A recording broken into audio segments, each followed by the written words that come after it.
National Security Advisor John Bolton has threatened the ICC. We will not cooperate. In this edition of the debate, we will look at why the U.S. is targeting the International Criminal Court if it probes alleged U.S. war crimes by Americans in Afghanistan. Not only has the U.S. said that it will not cooperate, but it will sanction the judges involved. Is the U.S. guilty of war crimes in that country, a war that has lasted for over 17 years? It is almost 17 years since the United States, along with its allies, invaded Afghanistan under the pretext of fighting terrorism. The invasion came months after the 9/11 attacks, for which U.S. officials blamed Al-Qaeda terror group. Tens of thousands of people have been killed in Afghanistan since then. Now the International Criminal Court is seeking an investigation into war crimes committed in the war-torn country. Last year, an ICC prosecutor said there was a reasonable basis to believe war crimes and crimes against humanity were committed in Afghanistan. He added that all sides in the conflict would be examined, including members of the U.S. Armed Forces and the Central Intelligence Agency. But on the eve of 17th anniversary of the 9/11 attacks, the U.S. National Security Advisor threatened to prosecute the ICC judges and prosecutors. The United States will use any means necessary to protect our citizens and those of our allies from unjust prosecution by this illegitimate court. We will ban its judges and prosecutors from entering the United States. We will sanction their funds in the U.S. financial system, and we will prosecute them in the U.S. criminal system. We will do the same for any company or state that assists an ICC investigation of Americans.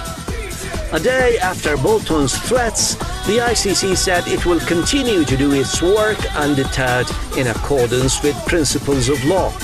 The Hague-based court noted that it was an independent and impartial institution with the backing of 123 countries. Afghanistan is a member state of the International Criminal Court, as the United States and Israel aren't. They can bring charges there in the country, or in the case of Palestine, the state of Palestine is a member of the International Criminal Court, and they can bring charges against the United States and Israel as well. So I think that Bolton is really fearful of the publicity and the knowledge that will come out in case of an investigation for war crimes, genocide, and crimes against humanity, all of which include exactly what the Israelis are doing and what the United States has done in Afghanistan. The U.S. on many occasions defended the presence of its troops and other NATO soldiers in Afghanistan as necessary for maintaining security and stability. However, facts on the ground have shown quite the opposite. If the U.S. considers itself a peacekeeper in Afghanistan, why should it be afraid of being investigated? Well, I guess joining us for this edition of the debate, we have political analyst Scott Rickard joining us from Tampa. And we have columnist at The Hill, Brent Podolsky, who joins us from Washington, D.C. Gentlemen, welcome. Scott Rickard, I'm going to start with you and get a reaction from what John Bolton has said.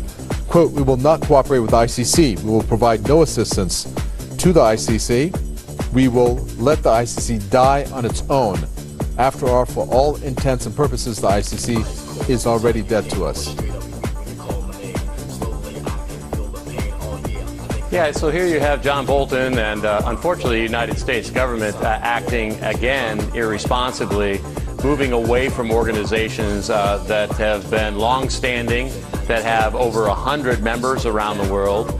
You have, I think it's over 120 members that belong to the different states that belong to the ICC. The United States has also pulled away from the UN Human Rights Council as well for unrealistic reasons as well. Unfortunately, what we have here is the United States has committed a tremendous amount of criminal activity, not only in Palestine or not only in Afghanistan, and also has partners as far as different types of allies in those regions that they've supported. These are absolutely crimes against humanity. These are criminal activity that need to be investigated and need to be prosecuted. But sadly, unlike the end of a war, whereby the loser of that war is typically the one that receives the types of prosecution from international courts like at The Hague, similar to the ICC, those types of activities will not occur against any victor in any wars in the history of mankind. So I really, my hat's off to the remaining states in the ICC. I can only imagine the United States does not want to participate, given the fact that the United States has a tremendously bad record, not only in Afghanistan and Palestine, but elsewhere around the world. So certainly John Bolton, as a representative of the United States, just a horrendous character to be representing me or any of my other fellow citizens. Brent Brodowski, I want to relate the way that John Bolton has reacted to Israel. Since you guys brought up Israel, or somebody did anyways.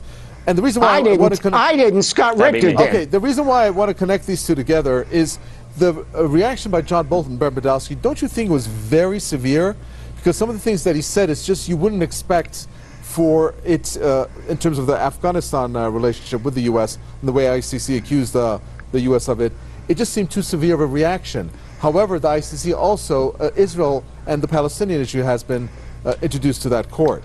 We know that Palestinians, and I think Saeb Erekat said that today, that they're going to again refer Israel to the ICC and also the U.S. to the ICC. Do you think that this is because Israel is involved that perhaps the U.S. is showing such a forceful reaction in the form of John Bolton?